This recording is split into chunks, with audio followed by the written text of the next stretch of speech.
features from different family members.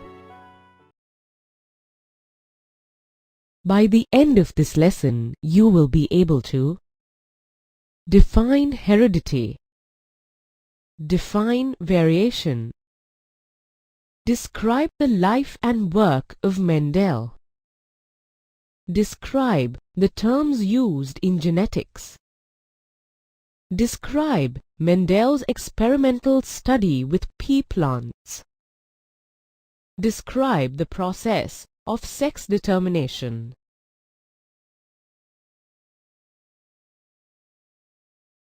This boy resembles his mother in skin color and father in height.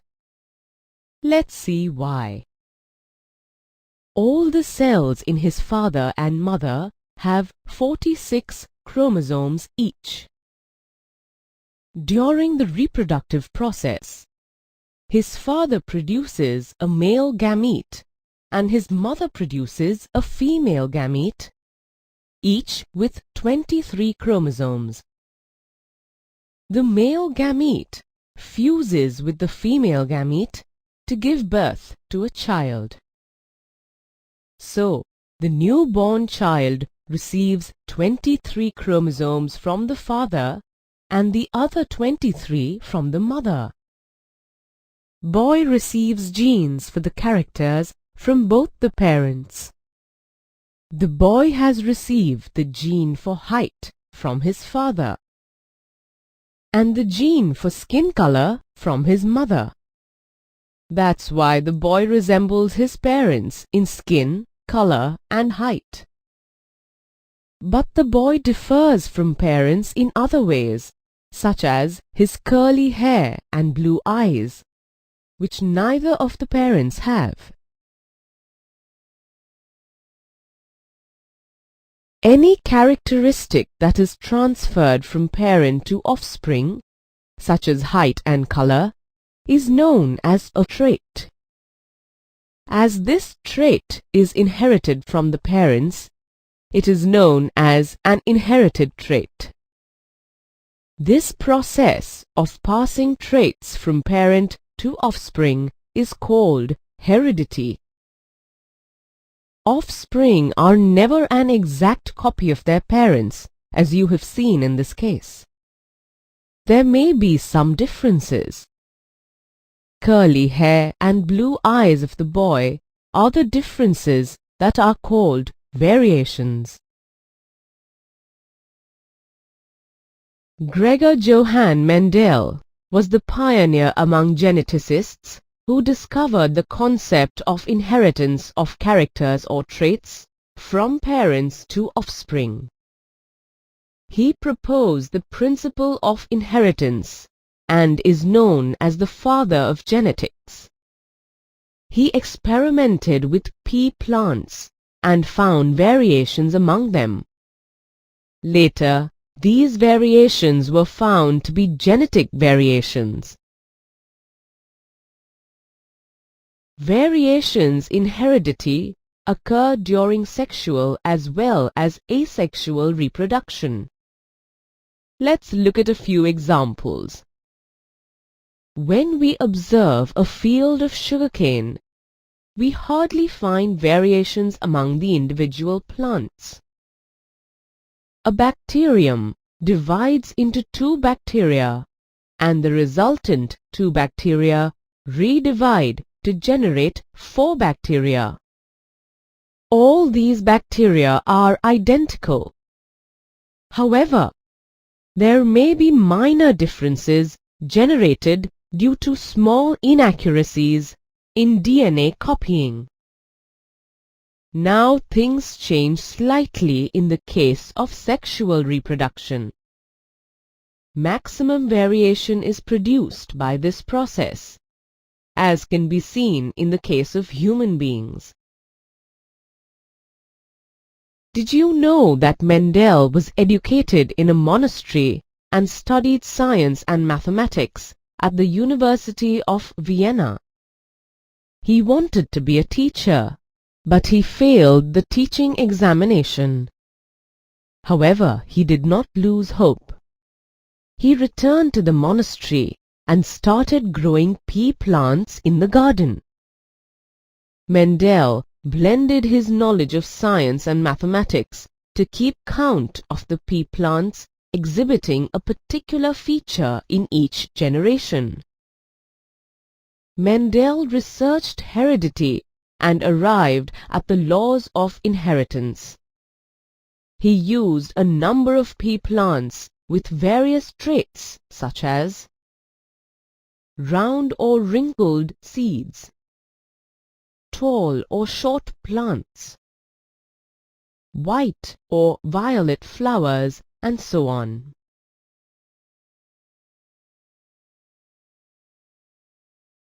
Let's look at some of the most important terms in heredity and variation. The word gene comes first. It is the DNA segment of the chromosome.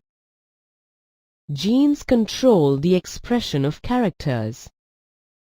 Genes were called factors by Mendel.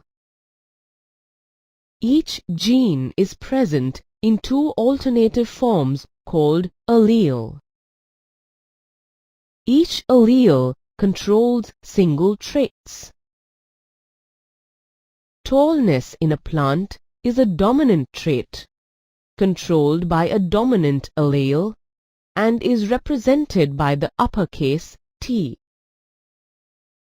Shortness in a plant is a recessive trait, controlled by a recessive allele, and is represented by the lowercase t. These alleles combine to make a genotype such as uppercase TT or uppercase T and lowercase t or lowercase tt. Uppercase TT and lowercase tt are homozygous, and uppercase T and lowercase t is referred to as heterozygous. Yet another important term is a phenotype. Phenotype is the physical appearance resulting from a genotype. For example, if a particular plant is tall, it is the tall phenotype. Punnett square helps to predict the possible genotypes and phenotypes of offsprings. Let's see how to make a Punnett square.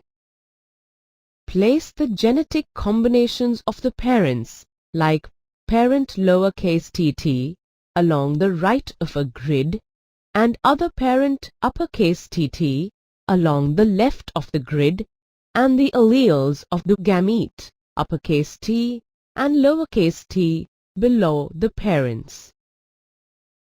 Combine the parent alleles and place the offspring's possible genetic combinations in the below box. F1 generation is the first filial generation offspring produced by crossing two parental strains. F2 generation is the second filial generation offspring produced by crossing F1s.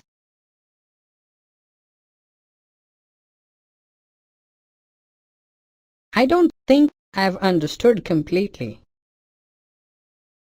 Let's take another example to make things clear. The human population has two variants of earlobes. Some have free earlobes, while others have attached earlobes. A particular mechanism is responsible for such variations. The inheritance of traits is related to the fact that both the father and the mother contribute equal amounts of genetic material to the child. If we try to correlate the earlobe of a child with that of his parents, we understand that the father's gene for earlobe is dominant, because of which the child developed an attached earlobe. Well, let me explain this through Mendel's experiment in which inheritance of only one character, for instance the height of the pea plant, is considered. Such inheritance pattern is referred to as monohybrid inheritance. The Punnett square shows a cross between parental tall uppercase TT and dwarf lowercase tt plants. The gametes produced by them are T and T, and the F1 generation has all uppercase T and lowercase t progeny. In first generation or F1 progeny, all of the plants were tall. This means that only one of the parental traits were visible. The trait which is visible in F1 generation is called the dominant trait, and one which remains suppressed is known as the recessive trait. Here, tallness is the dominant trait and shortness is the recessive trait. Were all the tall plants in the F1 generation exactly as tall as the plants of the parent generation? Yes, they were all as tall as the parent generation. Next, Mendel allowed the F1 tall plant of the genotype uppercase T and lowercase t to reproduce by self-pollination. As a result of random fertilization, the resultant zygotes can be of the genotypes uppercase TT or uppercase T and lowercase t or lowercase tt. Interestingly enough, the second generation or F2 progeny were not all tall. Instead, 1/4 of them were short. This indicates that both the tallness and shortness traits were inherited in the F2 plants. Now, let's see the entire experiment in the form of genotypic and phenotypic representation. From the Punnett square, it is seen that random fertilizations result in 1/4 uppercase TT, half uppercase T and lowercase t, and 1/4 lowercase tt. This gave the genotypic ratio of 1:2:1. 1 pure tall plant, 2 hybrid tall plants, and 1 dwarf plant. Thus, 75% of the progeny produced in F2 generation were tall and 25% were dwarf. This gave the phenotypic ratio of 3:1. What happens when pea plants of two different characteristics are bred with each other? That's an interesting question. Let's consider a hypothetical situation. We cross a plant producing round and yellow seeds, uppercase RR and uppercase YY, with a plant producing wrinkled green seeds, lowercase RR and lowercase YY. The inheritance of two such characters is known as dihybrid inheritance. The entire F1 progeny produces round and yellow seeds, uppercase R and lowercase r, and uppercase Y and lowercase y. In such a case, round and yellow seeds would be the dominant traits. What happens when these plants of the F1 progeny are self-pollinated? Mendel found that some plants of the F2 progeny were similar to their parents and produced round yellow seeds, and some of them produced wrinkled green seeds. However, some plants of the F2 progeny even showed new combinations like round, green and wrinkled yellow seeds. Therefore, it can be safely concluded that the round or wrinkled trait and the yellow or green colored traits are independently inherited. How do the traits get expressed? If cellular DNA is the information source for making proteins in the cell, how do proteins control the characteristics? Well, consider a plant with tallness as a characteristic. We know that plants have hormones that trigger the growth. Assume that an enzyme performs this process. If this enzyme works efficiently, a large quantity of hormone will be made, and the plant will be tall. However, if the gene for that enzyme has an alteration that makes the enzyme less efficient, the amount of hormone will be less, and the plant will be short. Thus, genes control characteristics or traits.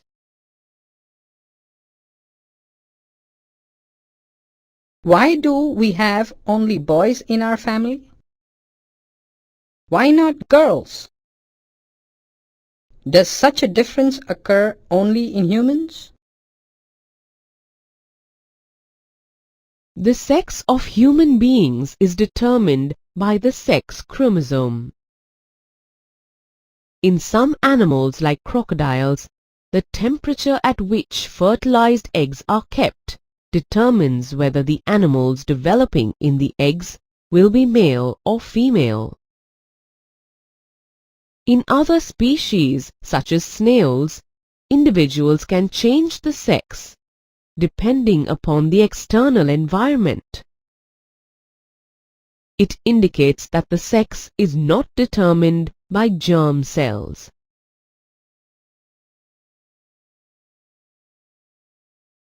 Let's see how genetic inheritance determines the sex. Genes are present not as a single long thread of DNA, but as separate independent pieces called chromosomes. All humans have 23 pairs of chromosomes. Of these, 22 pairs of chromosomes have a maternal and a paternal copy. But one pair, called the sex chromosome, is odd. Women have a perfect pair of sex chromosomes called uppercase XX. But men have a mismatched pair in which one is a normal-sized X, while the other is a short one called Y. So, women have XX, while men have XY chromosomes. Let's look at the inheritance pattern of the uppercase X and uppercase Y chromosomes. All children will inherit an X chromosome from their mother, regardless of whether they are boys or girls.